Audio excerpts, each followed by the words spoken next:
നമസ്കാരം.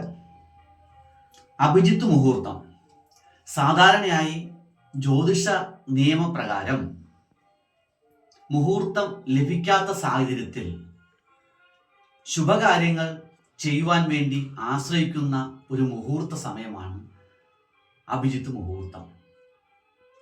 ദിനമധ്യത്തിലുള്ള 2 നാഴിക സമയമാണ് അഭിജിത്ത് മുഹൂർത്തമായിട്ട് സ്വീകരിക്കുന്നത്.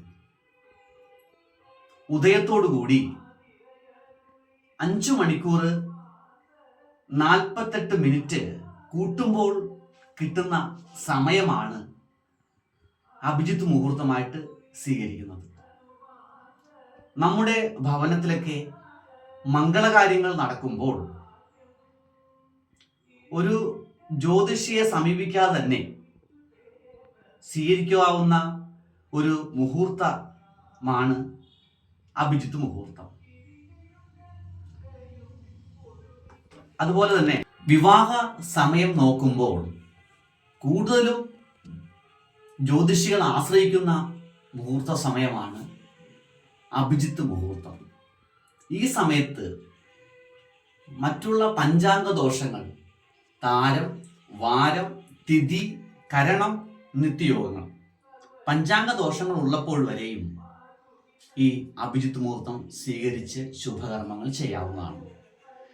തിഥിച്ച ശ്രിയമാപ്നോതി വാരതാം ആയുഷ്യവർദ്ധനം നക്ഷത്ര ദോരതേ പാപം യോഗാ രോഗനിവാരണം കരണം കാര്യസിദ്ധിച്ച പഞ്ചാംഗ ഫലമുച്ചതേ.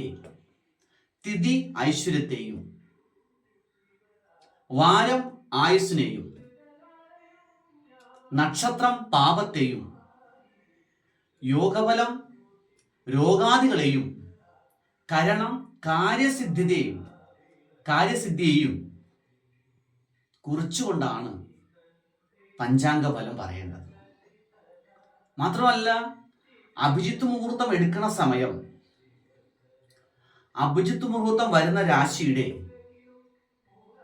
കർമ്മസ്ഥാനം 10ാം ഭാവത്തിലെ ആദിത്യനും കൂടെ വരുന്നു എന്നുള്ളതാണ് അതിൻ്റെ പ്രത്യേകത. ഏവർക്കും നല്ലൊരു സുദിനം നേരുന്നു. നമസ്തേ.